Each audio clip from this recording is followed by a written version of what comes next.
佛家七寶究竟係邊七種珍寶？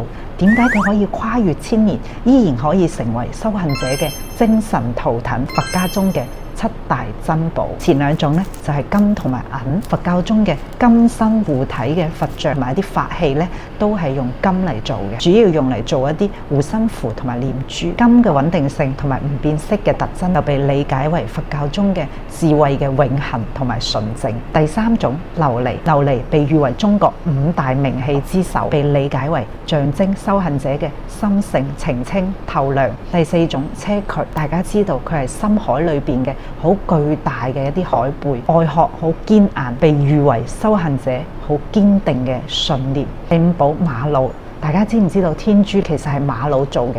咁西藏咧好多嘅佛像都係用天珠作為裝飾品。佛家對瑪瑙嘅應用好廣。第六寶琥珀蜜蠟，琥珀蜜蠟咧都係樹脂嘅化石，蜜蠟喺藏系佛教裏邊非常珍貴。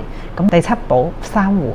紅珊瑚咧被譽為如來嘅化身，用嚟做佛像嘅裝飾同埋念珠。因為珊瑚蟲咧係千年沉澱而成，所以印度同埋西藏咧就有一啲講法，珊瑚係可以用嚟溝通兩界嘅。上面講嘅就係佛教裏邊常見嘅七寶啦。咁問題嚟啦，萬物皆空嘅佛教點解去討論佢嘅寶物？係咪好矛盾？萬物皆空其實指嘅係一切事物都無恆常獨立嘅自性。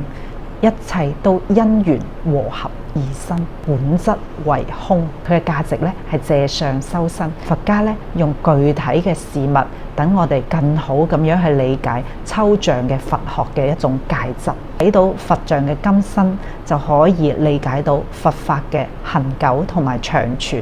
到咗我哋40加年紀，期望大家一齊咧喺生活中修行。今日關於佛學嘅一啲概念咧，就分享到呢度。希望我哋一齊咧喺生活中修行同埋感悟。關注錢錢，請翡翠，唔踩坑。